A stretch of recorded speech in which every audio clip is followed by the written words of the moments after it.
संसदेच्या सोमवारपासून सुरू होणाऱ्या पावसाळी अधिवेशनाच्या पार्श्वभूमीवर उद्या नवी दिल्लीत सर्वपक्षीय बैठक।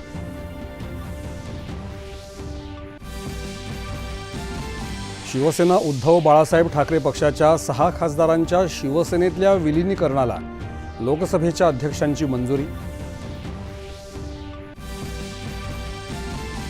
स्काय रूट एरोस्पेस या खासगी कंपनीच्या विक्रम 1 या रॉकेटचं श्रीहरिकोटा इथल्या सतीश धवन अंतराळ केंद्रावरून यशस्वी उड्डाण। ही क्षमता साध्य करणारा भारत ठरला जगातला तिसरा देश। विक्रम 1च्या ऐतिहासिक यशाबद्दल उपराष्ट्रपती पंतप्रधानांकडून अभिनंदन।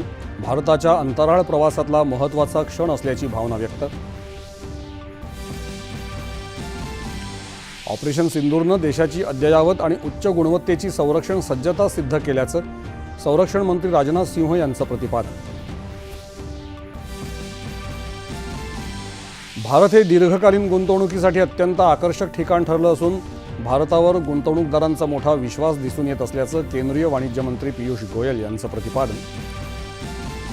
देशातलं बँकिंग क्षेत्र मजबूत स्थितीत असून बँकांमार्फत होणाऱ्या कर्जवाटपात सातत्यानं वाढ होत असल्याची भारतीय रिझर्व्ह बँकेचे गव्हर्नर संजय मल्होत्रा यांची माहिती।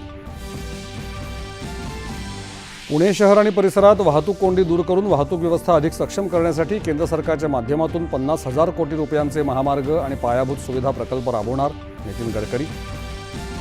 पायाभूत सुविधांच्या विकासामुळे 2030 पर्यंत पुणे देशाचं ग्रोथ इंजिन बनणार मुख्यमंत्री।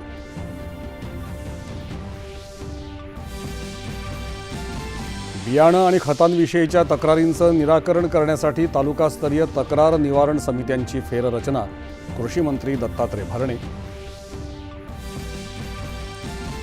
72व्या राष्ट्रीय चित्रपट पुरस्कारांची घोषणा। आर्टिकल 370 सर्वोत्कृष्ट चित्रपट, मुक्काम पोस्ट बोंबिलवाडी सर्वोत्कृष्ट मराठी चित्रपट, तर घरत गणपती चित्रपटासाठी अभय जोधपूरकर सर्वोत्कृष्ट पार्श्वगायक। ज्येष्ठ समाजवादी विचारवंत डॉक्टर कुमार सप्तर्षी यांचं पुण्यात निधन। समाज प्रबोधक आणि परिवर्तनवादी चळवळीतलं अग्रणी व्यक्तिमत्व हरपल्याची भावना व्यक्त। आणि जपान खुल्या बॅडमिंटन स्पर्धेत माजी ऑलिम्पिक सुवर्णपदक विजेत्या चीनच्या चेन युफेई हिची दुखापतीमुळे माघार। भारताच्या PV सिंधूचा अंतिम फेरीत प्रवेश।